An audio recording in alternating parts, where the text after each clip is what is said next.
2013ರಲ್ಲಿ ನಾನು ಎಲೆಕ್ಷನ್ ಸೋತೆ.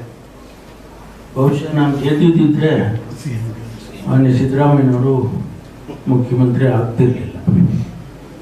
ಆದರೆ ನಮ್ಮ ಅದೃಷ್ಟನೋ ಹಣೆ ಬರನೋ ಏನು ಹೇಳ್ತಿರೋ ಗೊತ್ತಿಲ್ಲ. ಆಗ ನಾನು ಸೋತದ್ದ ಕಾರಣಕ್ಕಾಗಿ ಅವರಾದರು. ಆಮೇಲೆ 2018ರಲ್ಲಿ ಕೂಡ ನಮ್ಮ ಪಕ್ಷ 19 ಸೀಟ್ ಗೆದ್ದಿತ್ತು. ಕೋalition ಮಾಡಿದಾಗ ಬೇರೆ ಪಕ್ಷದ ಜೊತೆ ನಾವು ಸೇರ್ಕೊಂಡು ಅವ್ರು ಬರೀ 30 ಸೀಟ್ ಏನೋ ಇತ್ತು. ಆದರೂ ಕಾರಣಾಂತರದಿಂದ ಅವಾಗ ಕುಮಾರಸ್ವಾಮಿ ಅವರಿಗೆ ಮುಖ್ಯಮಂತ್ರಿ ಮಾಡಿದ್ರು. ಅವತ್ತು ನನ್ನನ್ನು ಮಾಡ್ಬೋದಿತ್ತು, ಆದರೆ ಯಾವುದೋ ಕಾರಣಕ್ಕಾಗಿ ಅವಾಗ ಮಾಡಿದ್ರು. 2ನೇ ಸರಿನೂ ಮಿಸ್ ಆಯಿತು. ಅದು ಈ ಬಾರಿ ಪ್ರಯತ್ನ ಮಾಡಿದೆ. ಈ ಬಾರಿನೂ ಆಗುತ್ತೆ ಅಂತ ವಿಶ್ವಾಸ ಇತ್ತು. ಕಡೆಗೆ ಯಾವುದೋ ಕಾರಣಕ್ಕೆ ಪೊಲಿಟಿಕ್ಸ್ ಗೊತ್ತಲ್ಲ, ಪೊಲಿಟಿಕ್ಸು ಬೇರೆ ಥರ ಅಲ್ಲ, ಅದು ತೀರ್ಮಾನಗಳು ಹೇಗೂ ಆಗುತ್ತೆ.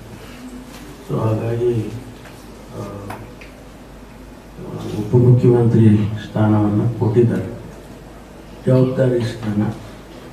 ಹಂಗೆ ನಡ್ಕೊಳ್ಳೋಕ್ಕಿಲ್ಲ ನಾವು. ರಾಜ್ಯದ ಜನ ನಮ್ಮನ್ನು ಗಮನಿಸ್ತಾರೆ.